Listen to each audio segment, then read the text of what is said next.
In this video today, I'm going to talk to you about how you can know if you have a gluten issue.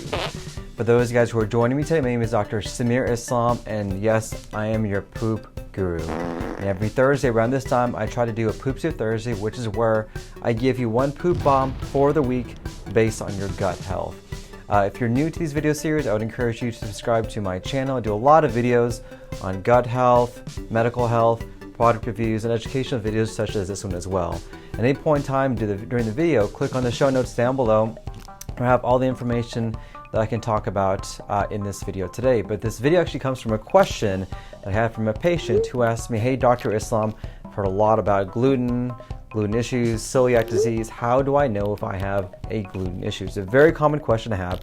And there's a lot of confusion out there about what gluten is, gluten sensitivity, celiac disease, is gluten bad for you or not? And there's a lot of just confusing information that's out there. And I'm going to give you what you need to know. So let's talk about gluten. Gluten actually is part of a protein that is in certain wheat products. And for some people, they actually may have an actual autoimmune reaction against gluten, meaning that their lining of their small intestine gets impaired. If you have that, we can test for that, and that condition is called celiac disease.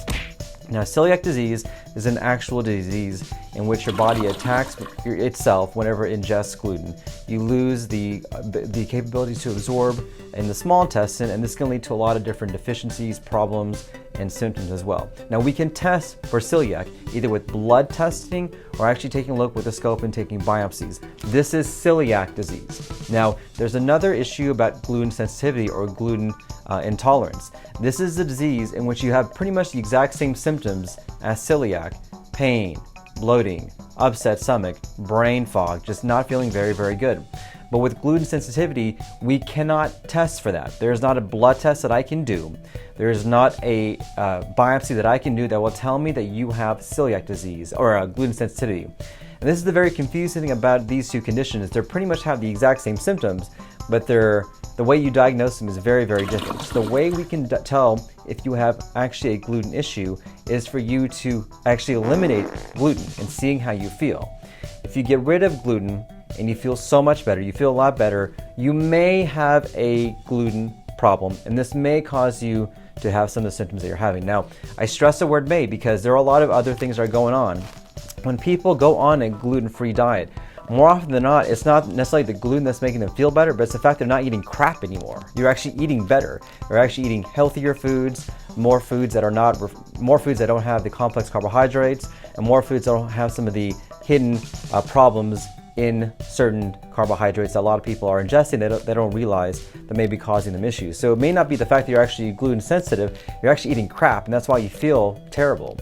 Now, the other kind of difference between celiac disease and gluten sensitivity are some of the testing that we can do. Like I mentioned before, there are testing that we can do to see if you actually have celiac, and there's not any testing that we can do to see if you have gluten intolerance. And also the third thing that's a little bit of a difference is the fact that the long-term consequences of both diseases are very, very different. If you have celiac disease, which once again is the autoimmune reaction against your gut, you can have a low iron, you can be anemic, your vitamin D can be low. You also have vitamin deficiencies as well, and over a long period of time, you can develop a lymphoma in your GI tract. Very different from gluten sensitivity, in which you really don't have a lot of long-term consequences. You typically don't lose weight, you typically don't have vitamin deficiencies, you typically don't develop any long-term problems, and certainly you don't develop lymphoma as well.